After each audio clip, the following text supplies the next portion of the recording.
Hey everyone, this is a really devastating and disturbing revelation from the Toronto Star in regards to the kind of invasive practices that the mindless order followers for the ruling class have been using against the Canadian people in recent years.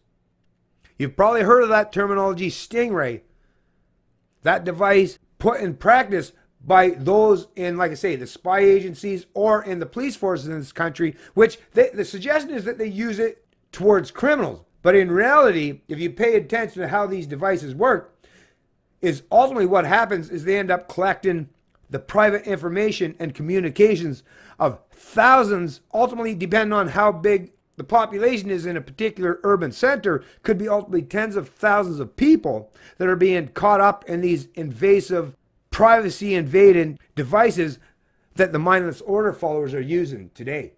Headline of the Toronto Star, and unfortunately I have not subscribed to the Toronto Star and I don't pay for their publications, so I'm only going to have access to a couple paragraphs, but I believe that's enough to at least get you up to date and in the know in regards to what's being reported.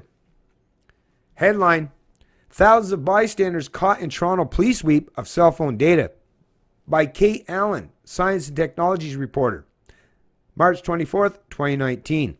Toronto police and RCMP officers deploying controversial Stingray surveillance technology over a 2-month period swept up identifying cell phone data on more than 20,000 bystanders at malls, public parks, and even a children's toy store.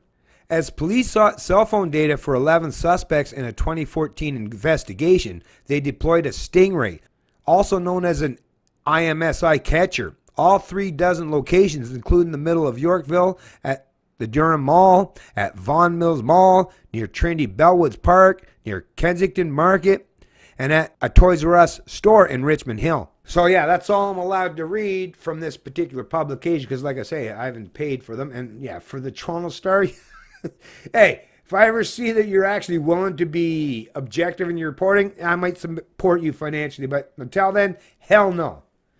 I mean, think about that, folks. We're already seeing another example come to light where the police in this country are completely denying all our inherent rights to freedom and privacy and not to be subjected to overreaching government institutions or organizations. That's the whole point of having the pretense that in the West we have these free societies, is that we're supposed to be free from this kind of imposition, this kind of authoritarianism, this kind of imposition into our daily or our private lives.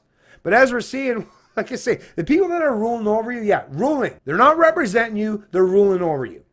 Well, I mean, they might be representing some of you, but for the most Canadians, they're ruling over you. And this is something that I was hoping that would never come to fruition in Canada, in the West, that we would have to be dealing with this kind of circumstance or these kind of situations where the government has this capacity, this ability to spy on and invade our privacy in the most nuanced aspects of our life. Like I say, whether it's on their social media pages, or now even if you're just someone privately doing your thing, but because they have these technologies, these Stingray devices, you're still being scrutinized and under the watchful eye of Big Brother, of these central planet authoritarians that think security and safety should supersede personal freedom or liberty. I stand on the exact opposite of that equation.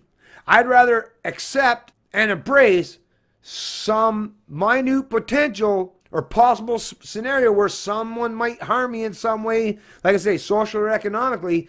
I'll take that onus, that responsibility on myself to protect not just me, but my family. And I don't want to rely on these central planners because I see how that works out. If I rely on these central planners, well, they have a one-size-fits-all approach, which means I may very well be caught up in the mess or the net that was, I guess, supposedly intended originally for criminals. But like I say, politicians are the mindless order followers. They don't know how to do things properly. They're inept. They don't have proper structures and they don't have proper incentives because, hey, they work for government. And at the end of the day, all they really care is, hey, who cares how many people's lives they destroy or how many people they have to invade their privacy? At the end of the day, all they really care is, hey, did we catch that one criminal? Well, I guess to them, that their gauge or measurement as far as success is, hey, if it caused harm to 1,000 people, if we had to invade or deny the privacy rights of 1,000 Canadians to prevent one crime, they think that's a good trade-off. I think it's a terrible precedent that's going to take us down a road that eventually when we get to the far end of that road and start to see where that leads us, nobody's going to be happy. And most will actually want to turn the other way and run as fast as they possibly can. Skinny Libertarian, and I love liberty.